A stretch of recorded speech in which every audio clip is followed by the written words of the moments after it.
Unforgiven.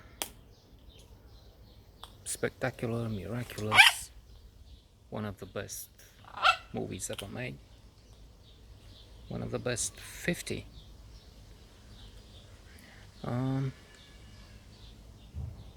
There are some issues here, aside from the fact that the film is fantastic and more than worth seeing. It's worth seeing a few times. It was on one of the Termina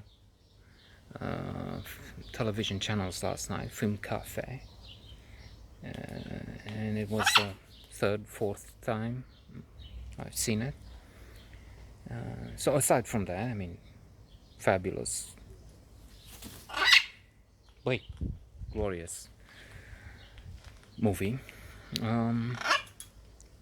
One, how can one thought, how can we how can we sympathize with a man that has killed women and children and just about anything that calls on earth? William Mooney, Mooney or something, M-U-N-N-I-Y, but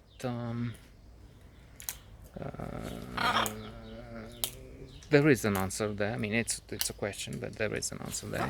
He seems to be resurrected, to have changed. Indeed, he's only into this murderous enterprise to revenge, punish, because the law, as represented by divine Gene Hackman, the sheriff of the town, so the law wouldn't punish the cowboys that mutilate a poor woman, sex worker we would call her today, a prostitute at the time. So there needs to be some justice. We wouldn't do it this way in this age, of course, but that was then. So they pay a group of, let's call them vigilantes, to punish the villains. And this is how William Money comes into play. He's retired now. He's not shooting anymore. He was drunk all the time. When he's asked, "Did you kill those?" Or did you? Yeah, I don't know. I don't remember. I was drunk most of the time. So he's back again now to get a share of the $1,000 reward. $1,000 then would be maybe $1 million today. To help his two children. His wife has died, and the children live and the father in poverty, on a farm where the pigs are sick, so they have to separate them, and they may be left without means to survive. So there you have it. That's the reason why he's trying to shoot dead the ghouls. So Clint Eastwood, that's another issue. I mean, how can you be such a marvelous filmmaker, an icon as a movie star? I think we find in Adventures in the Screen Trade a sort of Bible for the movie industry, William Goldman.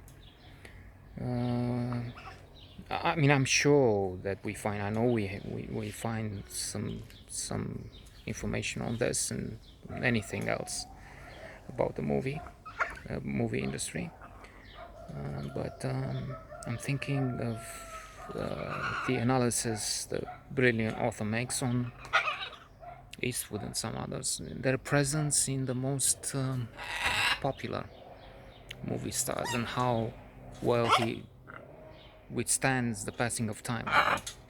Stars are up there at the top, but then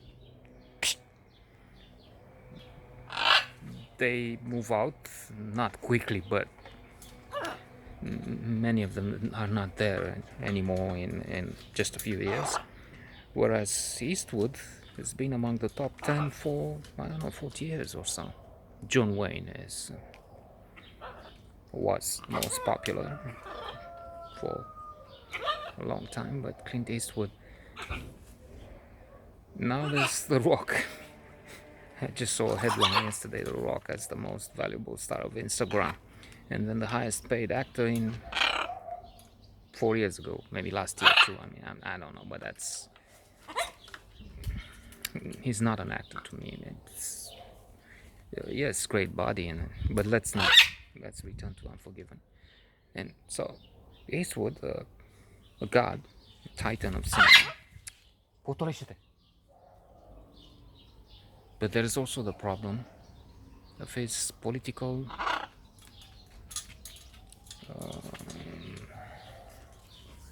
leaning, which would be alright. I mean, I'm on the right, as having to live under communism. It's a natural reaction. But talking to that empty chair, and I don't know, supporting Trump maybe now. I hope not, but well, nobody's perfect. The perfect ending for the classic, all the classic wherein Some Like It Hot, wherein Jack Lemmon at the end tells his partner that he's not a woman, he's a man. Well, nobody's perfect, comes the answer.